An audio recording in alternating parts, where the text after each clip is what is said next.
Norway is home to one of the most prosperous and well-managed economies in the world. Everyone from economists to politicians and regular everyday people point to the country as an example of how something should be done. And amusingly, this praise often comes from both sides of economic, political and personal disagreements respectively.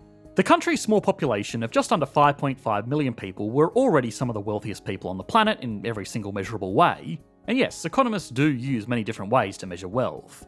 Norway enjoyed this immense economic prosperity before something really important happened earlier this year. In early July, the country uncovered the world's largest supply of readily available phosphate. 77 billion tonnes of the material were found in the country's north, effectively doubling the world's supply of this rare resource. This discovery is enough to power the world's needs for things like fertilisers, electronics, and most importantly, high-performance batteries and solar panels for at least the next century. Conservatively, the discovery is worth around $24 trillion, which, even after extraction and shipping costs, could take Norway from a very wealthy and successful country to the undisputed richest place on Earth, even beating out statistical outliers like Monaco or Liechtenstein. But will this actually happen? The discovery is undeniably a great thing, not only for the people of Norway, but for the world as a whole that will benefit from the food and renewable sources of energy that can be made with this material. But it also introduces some major risks. There are countries that are already reliant on the export of this material that could be heavily impacted by this new supply. What's more is that phosphate is considered a strategic raw material by some of the most powerful geopolitical players in the world. And that's all to say nothing of the fact that this story isn't new. There has already been a country that discovered a large supply of phosphate and made its people the wealthiest population on the planet in just a few short years. But now, today, the country suffers from widespread poverty because it's poorer than when it first made its discovery. It's naive to think that this couldn't happen in Norway, and understanding the country's plans with this new discovery can teach us a lot about some of the most important economic issues in the world today, from the responsible management of natural resources, the economic philosophy of Norway itself, and what separates macroeconomic success from failure. So, how is Norway going to manage this new influx of wealth? How could too much of a good thing potentially be the miracle economy's undoing? And finally, what impact will this tiny country's decisions have on some of the most important areas of the global economy? Once we've done all of that, we can put Norway, the channel's long-time go-to for economic success comparisons, on the Economics Explained national leaderboard to see how it really stacks up. It's clearly going to do well, but will it get the top spot? I used to teach economics in a university, but once I started making these video essays, I realised that I could teach a much bigger audience on YouTube, and I definitely couldn't do that without Storyblocks, the sponsor of this video.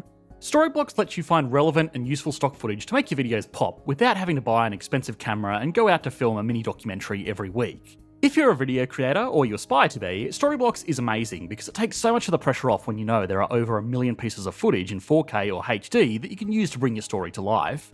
And you won't be risking getting copyright strikes for using video that you didn't personally shoot, because all the footage on Storyblocks is 100% royalty free, with no restrictions on where you can use it, all included for a single predictable subscription cost. And there's even a plugin for Premiere Pro and After Effects, so you can conveniently download the footage straight into your project without leaving the app. This feature alone saves our video team hours on every project. And it's not just stock footage, there are templates, motion graphics, overlays, and more that will help your production go to the next level. It really is a lifesaver for creators on any platform. To get started with unlimited stock media downloads at one set price, head to the link on screen or in the description below.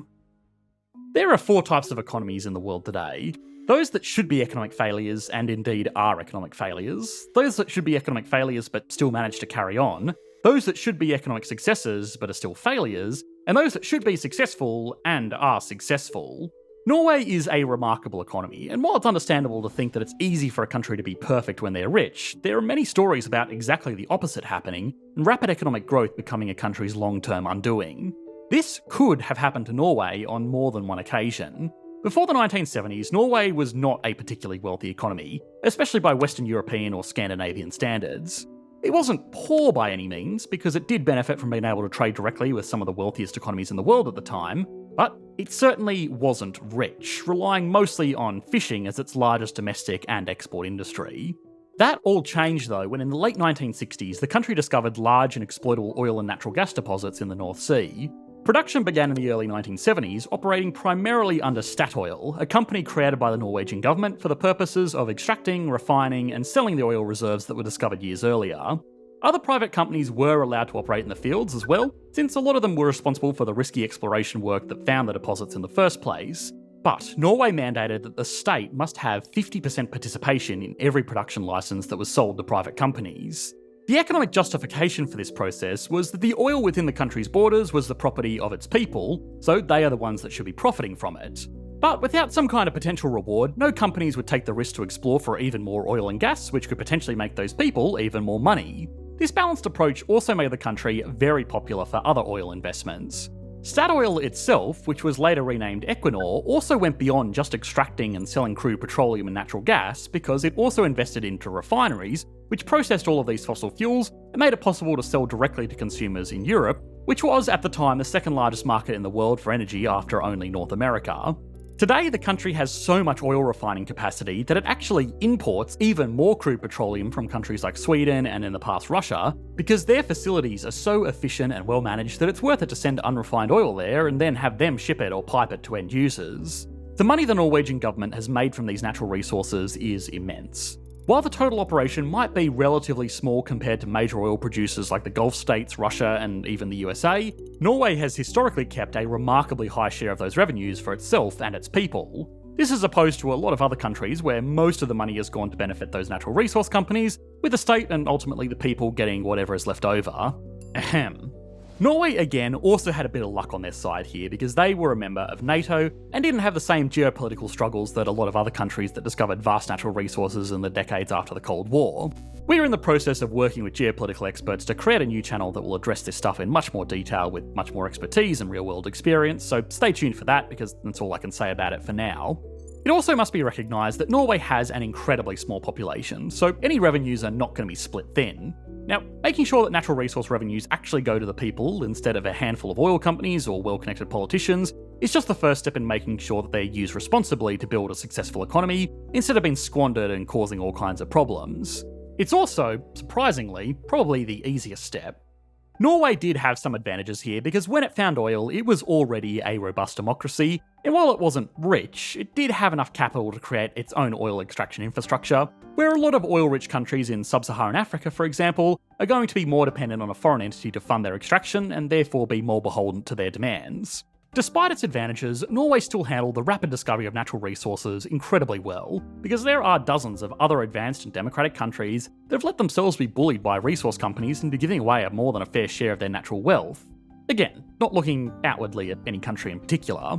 Now, the hardest part was making sure that those revenues went towards genuinely improving the economy. There have been a few strategies employed by various countries around the world to varying degrees of success in the past. Venezuela, for all of its problems, did effectively, at least initially, turn a lot of its oil revenues over to its people through generous social programs and low taxes.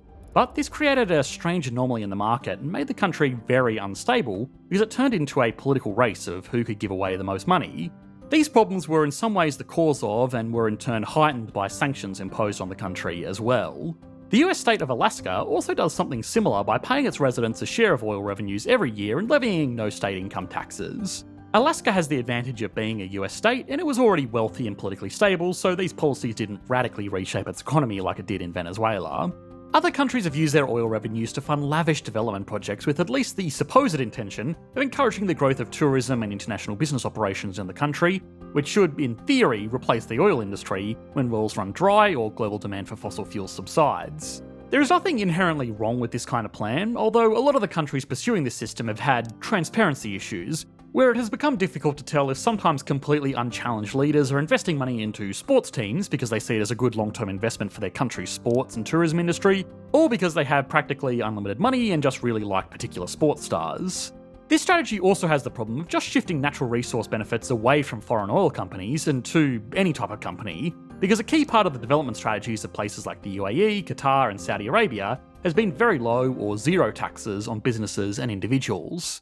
If these tax laws didn't exist, it's unlikely that a lot of businesses would bother to set up operations in these countries. And once oil revenues run out, it's unclear if these countries are going to be able to sustain this combination of high spending and low taxes. Norway took a different approach. Even today, its taxes on businesses, individuals, and economic activities like sales and owning land are all very high. Its national income tax rate seems low, but after including regional taxes and other levies, even non-exceptionally high earners can end up paying more than half of their income to the government. That's also not including sales taxes or value-added tax, and Norway has one of the highest rates for this in the world. taxing 25% of the purchase price of most goods, and in some cases even more for things like alcohol. Outwardly, it's also very hard to see where all of this money is going. Norwegian cities are fine, but pretty basic. There are no kilometre-high skyscrapers or man-made islands, and that's because, of course, as regular viewers of the channel will know, instead of directly giving their citizens money or spending it on big flashy infrastructure projects, it instead takes all that money and puts it into a national savings account called a sovereign wealth fund. Today, the total value of the government pension fund of Norway is over $1.6 trillion US, which is an almost 50% increase from when we explored this country as the first video ever on this channel, or at least the first one that's still around. That increase has been helped by inflation, which has obviously not been insignificant over the past 4 years, investment returns, which have also been very strong, and perhaps most importantly, because the invasion of Ukraine and the destruction of the Nord Stream pipeline was a golden opportunity for Norway to become Europe's almost exclusive natural gas provider. $1.6 trillion works out to be almost $330,000 for every man, woman, and child who is a citizen of Norway, which means if this fund was just directly handed over to everyone, Norwegians would be the richest people on the planet. Of course, that's not what the government does, and it doesn't directly spend it either, which has its advantages. Eventually this money is taken out to fund public spending, but before that it sits in the Sovereign Wealth Fund, and the clue to why that's important is in the name of the fund itself. The Government Pension Fund, or well, technically the Statens Pension Fund. Oh, sorry to any Norwegian speakers watching. Anyway, the pension fund is not actually to fund pensions, at least not exclusively. It's a fund to act as a pension when, just like someone can no longer work, Norway can no longer rely on oil revenues. It's for when oil retires, not the people. The idea is that there will be enough invested there to make up for the lost oil revenues in investment revenues, and already they are pretty close. And that's the first big advantage. The state will eventually make even more money than it would if it had spent its oil revenues directly. Another advantage is the stability it gives the country.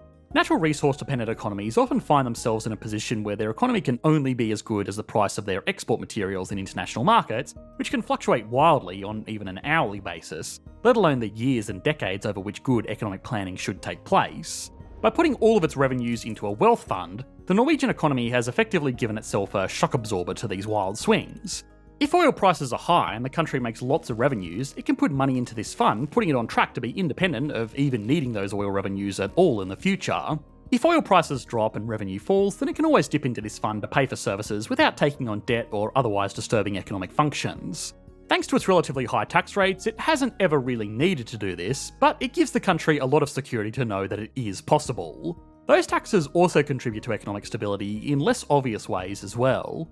Taxes can be used to control an economy. If it needs a boost, governments can lower taxes, leaving more money for people to spend and invest, giving a helping hand to businesses and ultimately employment. If an economy is running a little bit too hot, and things like inflation or inequality are becoming a problem, then a government can raise taxes or adjust tax brackets to address these issues directly. If a government doesn't raise taxes because it can fund its expenditure through other revenue sources, then it gives up this control, which even the most libertarian economists tend to acknowledge is a major weakness. Beyond that, taxes also create something of a social contract between the government and its people.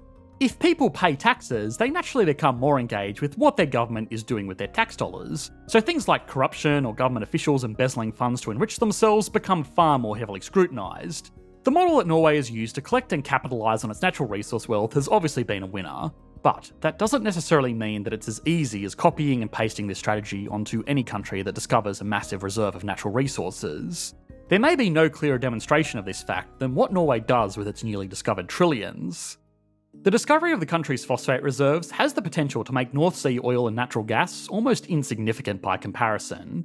For scale, the estimated value of these phosphate deposits is slightly greater than the value of oil reserves in Saudi Arabia at current global prices. Where Norway is just one of dozens of major players in the fossil fuels market, a market that despite organised monopolies is still very competitive, Norway would be one of only 2 countries in the world to control the supply of phosphate. What's more is that while countries around the world try to shift away from fossil fuel dependency, demand for phosphate is probably only going to grow because it is a vital material that gets used in a lot of the very same products that the world is going to need to shift away from oil. Phosphate is refined and used in everything from high-performance batteries to solar panels, in addition to its primary use as a fertiliser to feed the world's 8 billion people. Before this discovery, phosphate only really existed in one other country, Morocco. And its abundance of this natural resource made it of keen interest to a lot of major powers around the world that wanted to make sure that their economies could produce all of these phosphate-dependent technologies, and would potentially even prefer it if their global rivals couldn't. The EU, the USA, and China all classify phosphate as a strategically important material. What that means is that just like rare earth metals and uranium, it can't be traded internationally to just anybody. Norway is not a member of the EU, but given this discovery, it is going to become a country of keen interest to most of the major economic powers in the world, which is just as much of an opportunity as it is a potential risk. The country that this is obviously worst for, though, is Morocco, which was not a wealthy country to begin with, and almost 25% of its total economic activity and international trade was centred around the export and processing of this one material. If Norway starts to extract and sell this material in bulk, it will inevitably drive prices down in international markets and offer a more stable, more business-friendly alternative to countries and companies that want a consistent supply of this highly coveted resource. This is great for Norway and the world, but that all unfortunately comes at the expense of Morocco. It's too early to say for sure yet, but the revenues from the extraction of this resource will likely also be directed into the government pension fund, which could conservatively triple its value over the coming decade, meaning every single Norwegian citizen would have $1 million indirectly invested on their behalf. It would be expected that such a massive boost to the country's economy would make national headlines, but in our research and consultation with locals in the country, we could only find 2 articles talking about the discovery at all, and one of them was mocking all of the other international news outlets for making such a big deal about natural resources. Now, the country's almost comical disregard for one of the largest natural resource discoveries per capita in history is in many ways down to something that a lot of economists, especially macroeconomists, tend to overlook: culture. Now, as much as we try and focus on hard data and well-defined market policies when studying economics, it's important to remember that economics is a social science that studies above all else how people interact with things of value. So it stands to reason that those people's values are very important, and Norway's economics is perhaps the greatest example of this in action. Norway, alongside the other Scandinavian countries, infamously have a very egalitarian culture that has in a lot of ways permeated into their economic systems. A lot of the economists and commentators will point out that Norway technically does not have a mandated minimum wage, but that's only because workers' unions in the country are incredibly strong, and almost every worker earns a relatively high wage. The trade-off to that is that highly skilled workers don't earn very much compared to what they could make in other Western European countries, and especially in the USA, and that difference becomes even larger when considering taxes, which are higher in Norway. Norway definitely does not need to charge such high taxes to fund basic government functions, but they still do, because they want to offer services like free education, free healthcare, very strong welfare, and top-notch infrastructure spending. The government is also not shy about the fact that they use income taxes to directly control inequality. Low-income earners don't pay much, but high-income earners pay a lot. This culture of an active hand is clear in other areas of the economy as well. Perhaps somewhat ironically, Norway, for all of its fossil fuel production, actually gets a vast majority of its energy from hydroelectric power stations. This was a major investment compared to something like a natural gas power plant, which the country could easily power with its own domestic supply of fossil fuels. But the country made the investment anyway because they not only wanted to be environmentally friendly, within their borders at least, but if it wasn't already obvious, they want to set up an economy where they're not only not going to be impacted by the loss of their fossil fuel industry, they won't even realise when it's gone. Now, free high-quality education, funded by higher taxes, in a country with not many opportunities to earn an extremely high income, is something that we've seen before in a few other countries like Germany, Italy, and France, and it always created the problem of brain drain. There is nothing to stop Norwegian citizens getting a university degree fully funded and then moving to a country where they will earn much more, pay less tax, and likely have lower living expenses. One other trade-off to everybody being fairly well off is that everything is extremely expensive. A quick side note is that economists often use something called the Big Mac Index to roughly measure living expenses between different countries. The end cost of a Big Mac comprises local labour costs, food costs, transport costs, real estate costs, and taxes, so it's a surprisingly close comparison to a regular consumer price index calculation, which instead of just taking one Big Mac, takes a long list of consumer goods and compares their costs to come up with living expenses. Anyway, Norway has the second most expensive Big Macs in the world, behind only Switzerland, so it is an expensive place to live. Now, with this high cost of living, high level of education, high taxes, and highly skilled population, it would be sensible to expect that Norway would have a major problem with brain drain, as in, as soon as the country has trained up its young workers, they just leave to go and make more money elsewhere. Again, this is very similar to the problems faced in a lot of Western European countries. But in Norway, they don't leave. The country has one of the lowest rates of human flight in the world. The reason is simply culture. Norwegians could earn more, but they don't really need to. Of course, this is a generalisation, but they have everything provided to them in their country. They don't really value big, expensive luxuries, and workers are given a lot of freedoms that just can't be found elsewhere. Most workers in Norway don't want to give that up just to earn some more money.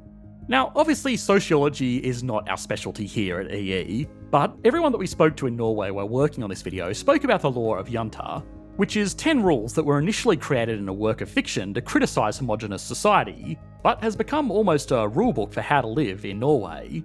Now, while this has either been really nice or potentially dystopian, it has also meant that there has not been as much pressure on the government to ease taxes or disperse oil revenues as there would be in most other countries.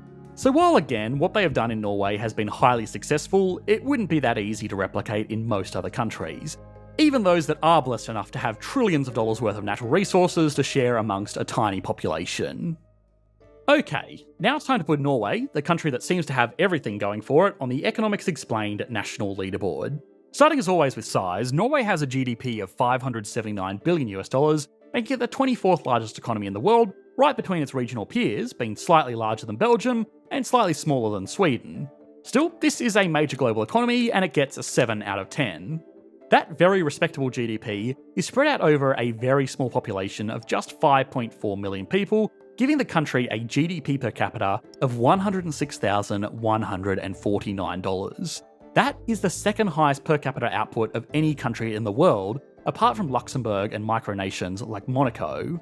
The difference in Norway is that this number is entirely legitimate. In microstates, many workers live outside of the country and then commute in for a job before leaving to go back home at the end of the day. This is particularly common in places like Monaco, where someone serving coffee simply could not afford to live there. What this does is boost the country's output, the numerator in this equation, without actually increasing its population, the denominator, artificially making the people that live there look more productive than they really are. Norway is a very large, very isolated country with very few people working there that would not be counted as full-time residents. So, accounting for that, the Norwegian people are the most productive on Earth. They would get a 10 out of 10 anyway, but it's important to emphasise that they really did legitimately earn it. Now, stability and confidence is also very strong. The country's social cohesion, robust democratic system, and intense focus on building a financial safety net with its immense sovereign wealth fund means that Norway is probably one of the safest economies in the world. It gets a 10 out of 10. Growth has been one of Norway's weaker metrics. It's not been immune from the general slowdown in Europe, which is its biggest export customer. A lot of this slow growth is also by design as well. If the government was really worried about growth, they could easily lower taxes and increase spending. They have the reserves to do it, but they also already have the most productive people on the planet, so if any country gets a pass for not growing rapidly over the last decade, it's Norway. In total, it's sustained about a 2% growth rate over that time, with a dip in the middle and some rapid growth over the past 2 years. That trend is almost certainly going to continue as it starts to export phosphate, on top of increasing the production of natural gas to make up for the lost Russian supply. But for now, it gets a 6 out of 10. Industry is interesting in Norway. A lot of countries have struggled to develop competitive industries outside of oil and natural gas because those exports dominate everything else. It's an issue so common that we've had to explore it in dozens of videos, but Norway doesn't have that same problem. Obviously, given that it's such a small country, it doesn't have any major world-shaping industries, apart from maybe phosphate production soon. Even still, it has still established incredible value-adding international services like shipping administration, sustainable fishery, and of course, it must be recognised, financial investment. The trillions of dollars they have invested around the world is getting put into developing other industries to make the world a richer place. Norway gets an 8 out of 10 for industry, only missing out on getting anything higher because its small size means that it struggles to be globally dominant in anything. Altogether, that gives Norway an average score of 8.2 out of 10, putting it up here on the leaderboard, just coming short of the top spots because of slower than average growth, which is likely to improve in the coming years, and that honestly the country probably doesn't care too much about anyway. Now, we have addressed a number of countries that took natural resource opportunities and instead of building out an economic success story like Norway, somehow managed to use that wealth to make their economy worse off overall. We, as always, didn't want to repeat too much here, but we've made a playlist of all of those countries that you should be able to click to on your screen now. Thanks for watching, mate. Bye.